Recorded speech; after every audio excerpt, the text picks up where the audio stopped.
Apakah sudah terlihat kuesionernya? Terlihat, Bu Oh, Lia. baik.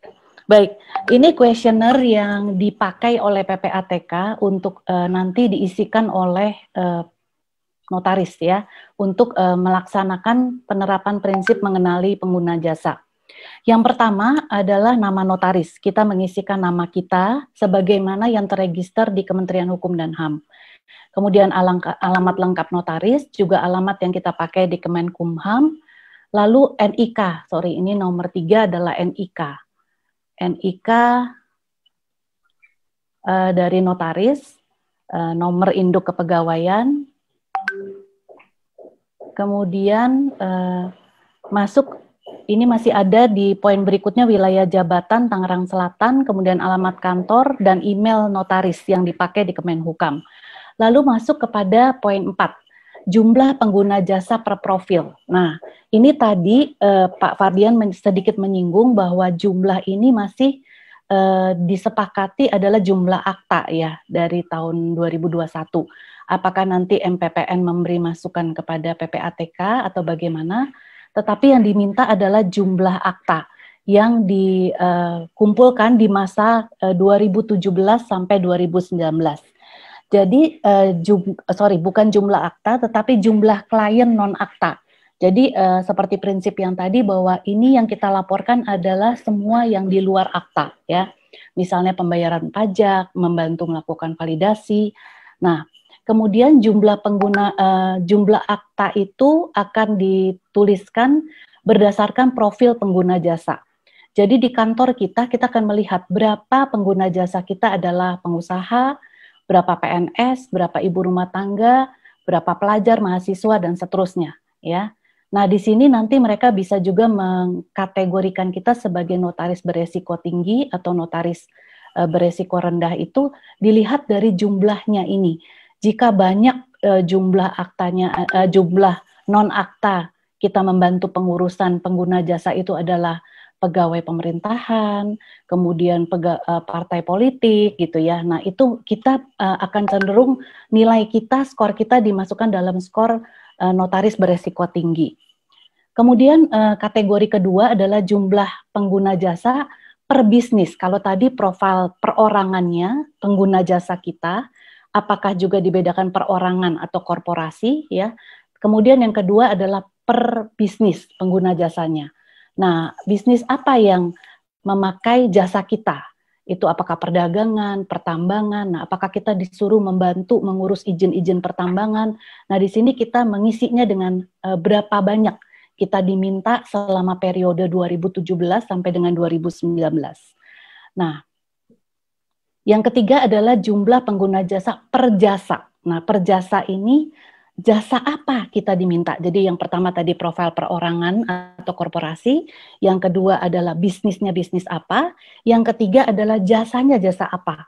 Apakah melakukan membantu dalam pembelian dan penjualan properti, bukan aktanya ya, tetapi kita membantu pengurusan pembelian dan penjualan properti. Kita ikut menjual atau mencari tanah matang untuk dikelola oleh developer seperti itu ya, di luar akta.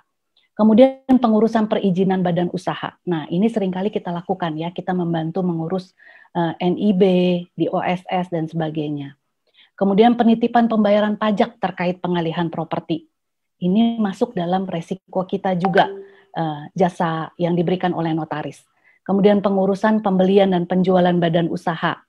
Ya, misalnya kita membantu penjualan PT, kan banyak tuh klien-klien kita mengatakan, Pak saya mencari PT kosong gitu, terus kita ikut aktif melakukan atau memberikan jasa melakukan penjualan dan pembelian badan usaha, pengelolaan terhadap uang, efek, kemudian rekening giro, pengoperasian perusahaan. Nah, di luar yang ditaruh oleh PPATK, kita bisa masukkan dalam lain-lain di antara periode 2017 sampai 2019, apalagi jasa-jasa yang dimintakan kepada kita notaris di luar akta, ya. Kemudian jumlah pengguna jasa per negara. Nah, ini juga dimintakan total angkanya. Apakah ada klien kita warga negara Amerika, adakah warga negara Eropa, Malaysia. Nah, itu juga akan masuk kepada kategori kita notaris beresiko tinggi atau beresiko rendah. Kalau kliennya orang Amerika, kita akan cenderung nanti banyak orang Amerika, maka kita cenderung tinggi. Tetapi kalau kita kliennya orang Singapura yang terkenal dengan tertib, dengan aturan, dengan mentaati undang-undang gitu ya, kita akan masuk dalam kategori notaris beresiko rendah. Seperti itu penjelasan PPATK. Kemudian ini self-assessment penerapan prinsip mengenali pengguna jasa oleh notaris. Ini ada 34 pertanyaan ya.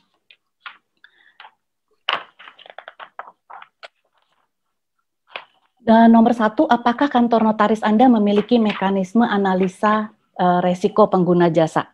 Ya, jika nomor 1, 2, 3, 1 kita menjawab 3, maka 2 dan 3 itu juga pasti kita akan menjawab 2, 3, 4 itu sama akan menjawab tidak juga. Tetapi kalau di nomor 1 kita sudah menjawab iya, maka kita bisa menjawab di nomor 2, 3, 4 itu juga iya. Apakah kantor notaris Anda memiliki mekanisme? Kalau Anda sudah memiliki aturan sesuai dengan PMPJ mengenali yang tadi perorangannya, mengklasifikasi berdasarkan klaster-klaster tadi, perorangan, korporasi, kemudian bisnisnya, kemudian negaranya, maka berarti Anda memiliki mekanisme itu di kantor Anda. Tetapi kalau Anda menjawab tidak, maka 2, 3, 4 pasti tidak. Apakah kantor notaris Anda memiliki kebijakan prosedur untuk mengelola dan memitigasi resiko tinggi pencucian uang atau pendanaan terorisme? Ya, nah ini klien kita. Nah 2, 3, 4 ini berdasarkan juga pembedaannya berdasarkan sisi formulir. Berapa informasi yang kita mintakan kepada klien? Kalau kita notaris beresiko rendah, maka hanya pertanyaan yang diajukan kepada klien untuk memitigasi resiko itu kira-kira 5 pertanyaan atau 5 informasi yang kita butuhkan. Tetapi kalau kita termasuk notaris berkategori menengah atau medium, itu kira-kira 10 informasi. Tetapi kalau kita masuk dalam notaris beresiko tinggi, yang tadi banyak klien Amerikanya, banyak jasa-jasa yang dimintakan oleh pengurus partai politik atau anggota dewan gitu ya, maka informasi yang kita butuhkan itu kurang lebih 15 informasi. Ya, jika Anda sudah memiliki kebijakan itu, maka Anda menjawab iya ya. Kemudian nomor 3, apakah kantor notaris Anda memiliki kebijakan prosedur untuk mengelola dan memitigasi? Ini hampir sama, tetapi ini yang tinggi. Nomor 2 itu untuk 15 informasi berdasarkan Permenkumham nomor 9 pasal 17. Pasal 7 ini adalah 10 informasi dan pasal 4 adalah kira-kira 5 informasi ini ya untuk notaris berkategori rendah. Kemudian nomor 5. Nah, apakah kantor notaris Anda memiliki kebijakan melarang penggunaan nomine atau nama fiktif gitu ya, atau nama alias gitu ya.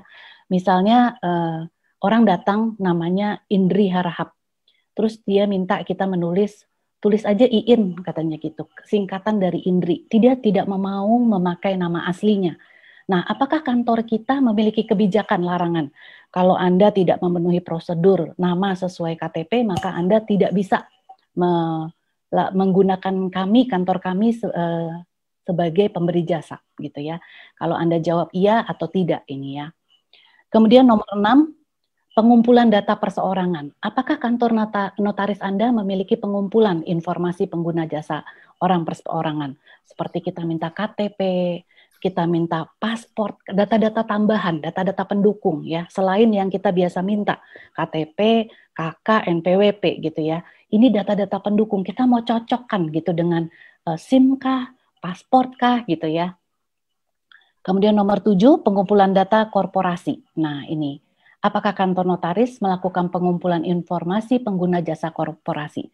Jadi kita meminta seluruh data-data mulai dari akte pendirian sampai akte perubahan, mulai perjanjian-perjanjian kerjasama yang dibuat oleh perusahaan itu dan sebagainya yang terkait dengan apa yang mau dilakukan di kantor kita gitu ya. Jadi tidak melulu dokumen-dokumen standar gitu yang diminta.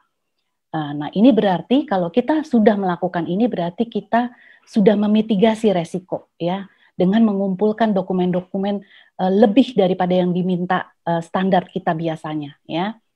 Kemudian nomor 8, ini terkait transaksi legal arrangement. Misalnya jika klien kita orang Indonesia, tetapi dia menjadi wakil dari trust asing gitu ya. Nah, ini apakah kita sudah meminta pengumpulan informasi terkait dengan legal arrangement yang akan dilakukan oleh pengguna jasa kita, ya. Kemudian nomor 9, apakah kantor notaris Anda melakukan pengumpulan informasi beneficial ownership itu, yaitu pemilik manfaat.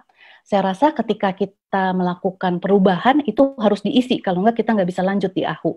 Tetapi pada waktu pendirian kita biasanya nggak minta gitu ya. Nah, ini sekarang kita diminta untuk sesegera mungkin ketika klien kita korporasi, kita melakukan pengumpulan siapa sih sebetulnya pemilik manfaat di balik pengguna jasa korporasi kita gitu ya. Poin 10 adalah pengumpulan informasi terkait perikatan lainnya, legal arrangement terkait BO atau pemilik manfaat ya. Ini tadi yang nomor 9 adalah perorangan, nomor 10 korporasi.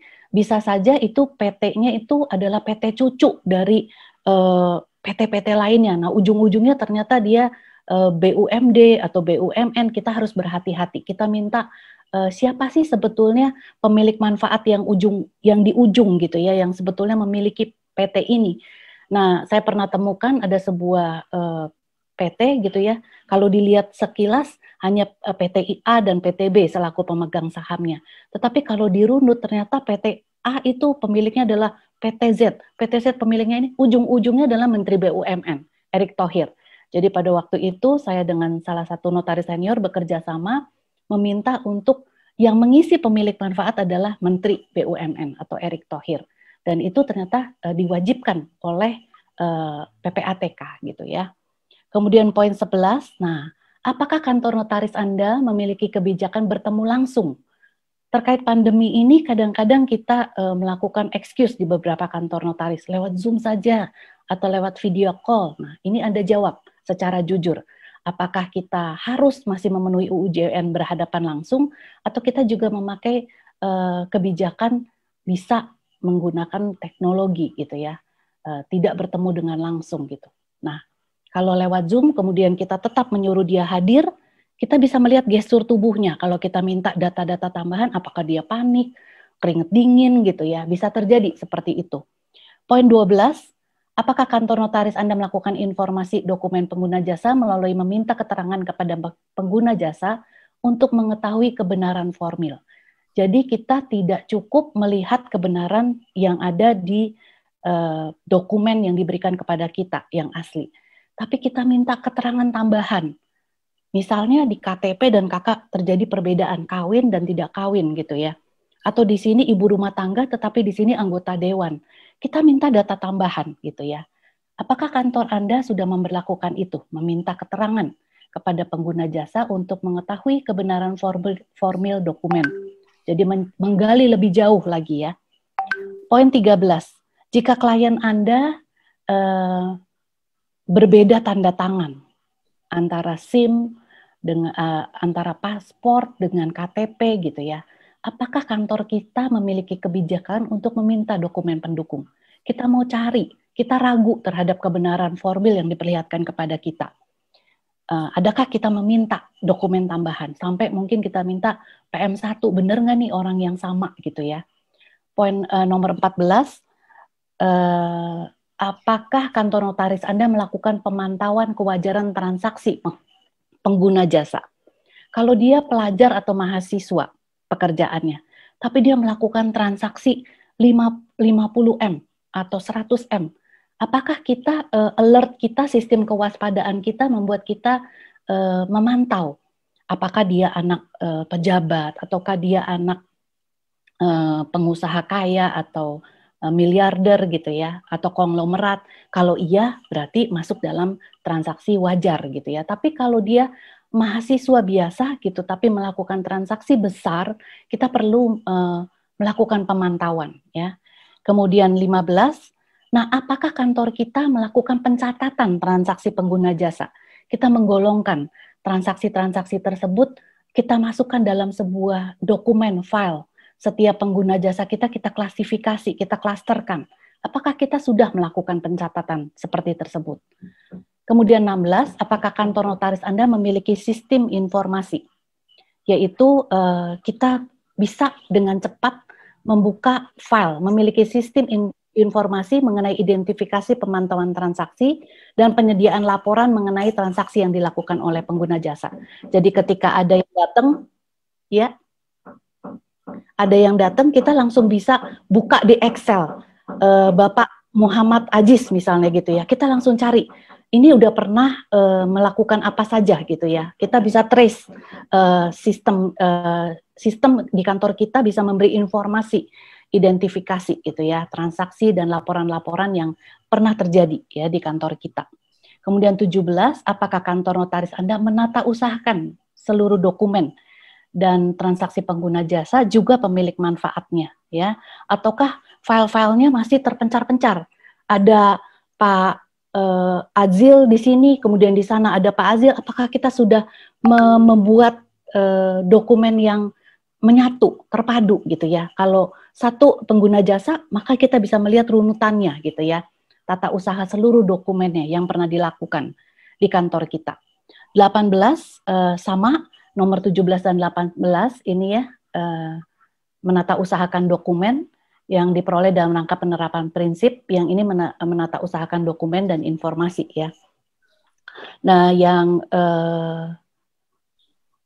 ini perlu juga kita lakukan scan-scan dokumen-dokumen tersebut, bukan hanya ketika kita menerima dokumen, kopi-kopinya, setelah kita lihat cocokkan dengan asli, lalu kita simpan di warkah, masukkan ke gudang. Tetapi 18 ini kita diharapkan kita membuat scan semua dokumen-dokumen dan menatanya di PC atau komputer kantor kita gitu ya, menata usahakan dokumen. 19, nah kita melakukan transaksi wajar dan tidak wajar ya. Kita memeriksa ya, menganalisa ya, diminta untuk menganalisa. Misalnya Tuan A, dari berita di media massa di tahun 2020 itu dia terlibat dalam tindak pidana pencucian uang atau tindak pidana terorisme ya, melakukan pendanaan terorisme. Lalu di tahun kita mengingat ketika membaca media massa itu, di tahun 2019 dia pernah datang di kantor kita. Maka kita memeriksa dokumen kita, apakah pada waktu itu termaksud dalam kategori wajar yang dilakukan di kantor kita. Jadi terlihat kaitannya gitu ya. Lalu di nomor 20, 21 dan 22 kita menyodorkan kepada klien kita form PMPJ ya. Kalau dia menolak untuk mematuhinya, maka kita memutuskan hubungan. Jangan pakai jasa kantor kami. Itu di nomor 20 ya. Nah, nomor 21 kalau kita ragu, kita minta data pendukung. Dia bersedia beri apa enggak? Kalau dia enggak kasih, kita putuskan hubungan kita gitu ya. Nah, di nomor 22 apakah kalau iya kita temukan, apakah kita melaporkannya kepada PPATK atau cukup kita tahu lalu kita tolak? Apakah kita sampai pada melaporkan kepada PPATK? 23, apakah kantor Anda melakukan pengupdate data ya dari pengguna jasa yang sama? Jadi misalnya dulu datang ke kita, dia masih domisili di Medan KTP-nya. Tapi sekarang dia di Batam. Nah, apakah kita melakukan update tersebut dalam tadi file-file kita, dalam dokumen-dokumen yang kita simpan di PC kita gitu ya. 24, apakah kita meminta data pendukung? Kalau tadi ada perubahan di nomor 23, kita update di soft copy kita, apakah kita juga meminta data pendukung? Sekarang minta KTP yang Batam dilampirkan kepada kita ya, bukan KTP yang lama yang Medan tadi ya. Kemudian nomor 25, apakah kantor notaris Anda melakukan pengendalian internal? 25 sampai 31 adalah tentang staff ya.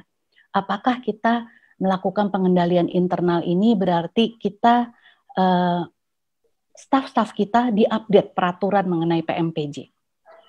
Nah, lalu 26, apakah staf kita juga melakukan update pemutakhiran data tadi ya, staf kita bukan hanya kita ya. Kemudian 27, apakah kantor notaris Anda melakukan prosedur penyaringan? Waktu mau masuk mendaftar di kantor kita sudah melakukan prosedur penyaringan, salah satunya dengan meminta SKCK, surat keterangan kelakuan baik ya, surat keterangan kelakuan baik lah ya, SKKB kalau zaman kita dulu, sekarang SKCK gitu ya.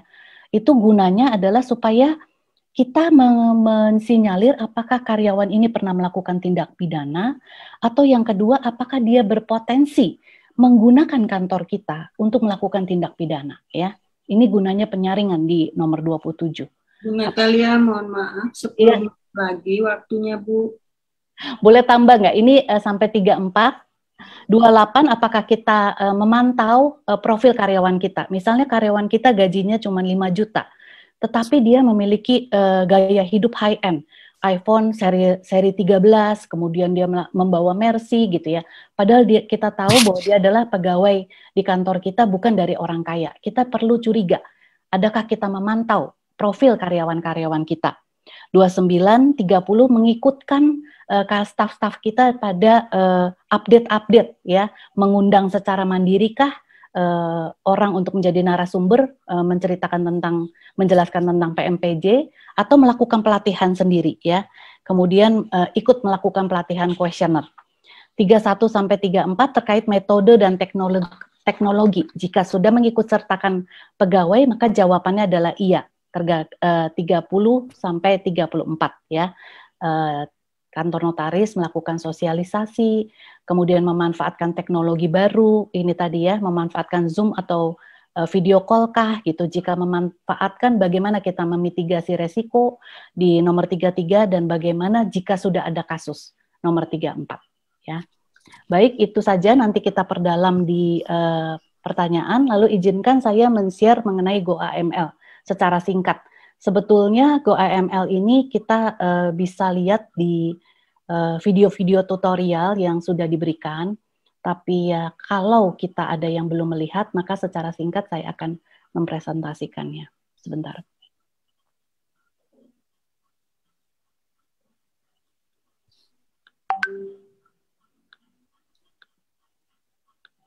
Ya, langkah GoAML.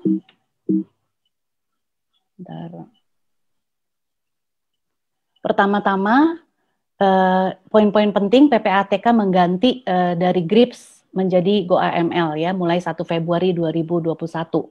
Apa yang dilakukan migrasi adalah data terkini organisasi, yaitu kantor kita dan petugas administrasi ya.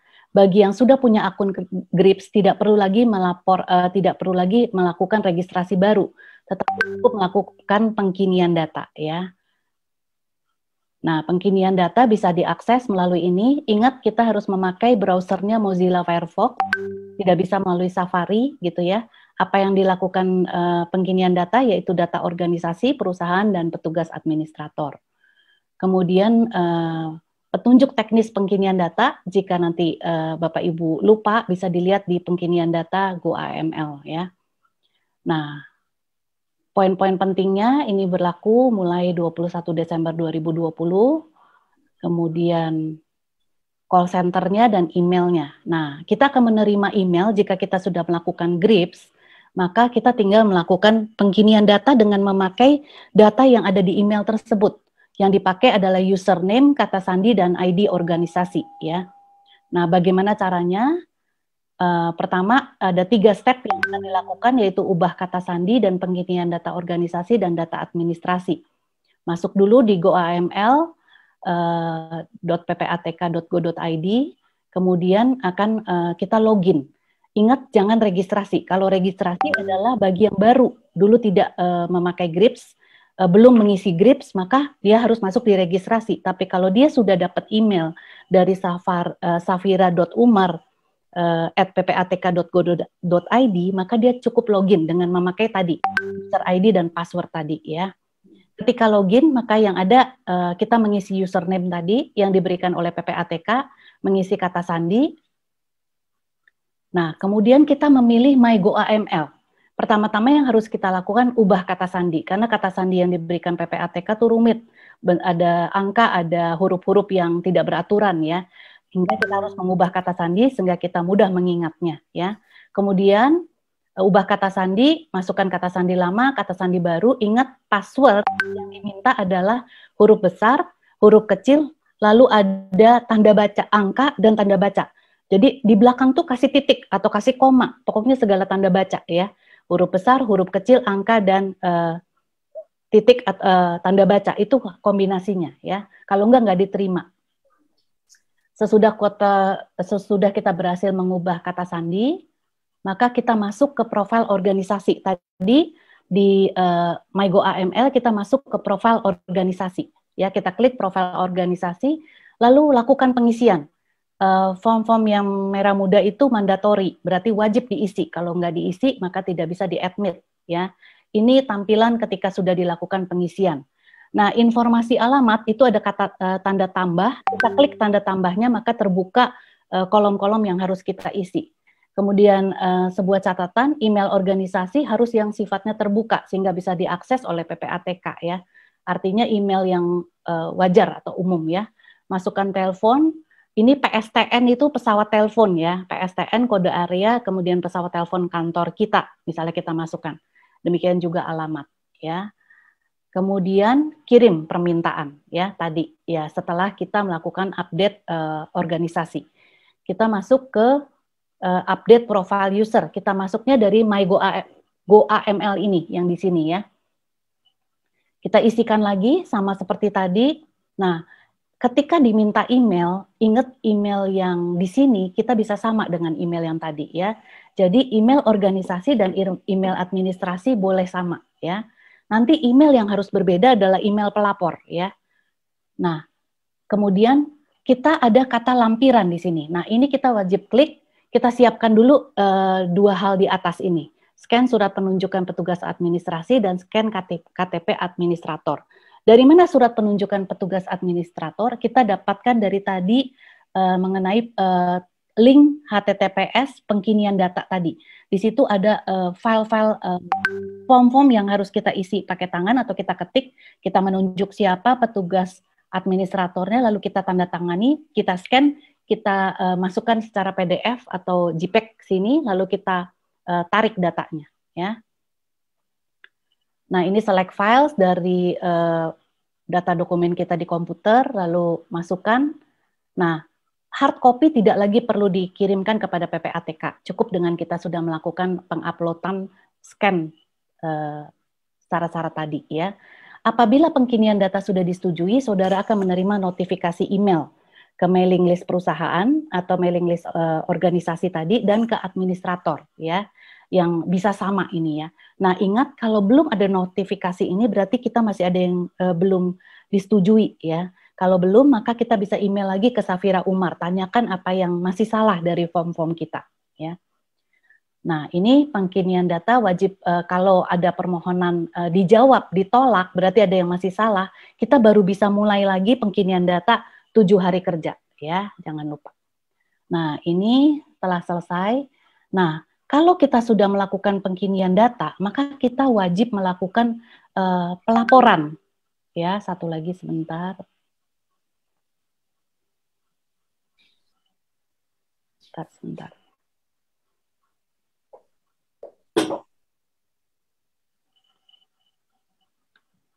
Saya share berikutnya.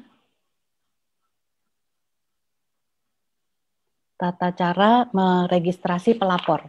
Sebetulnya ini semua ada di link YouTube, jadi Bapak Ibu bisa melihatnya di link YouTube, tapi apabila ada yang belum,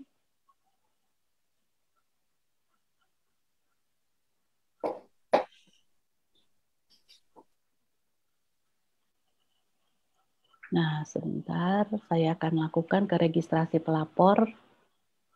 Ini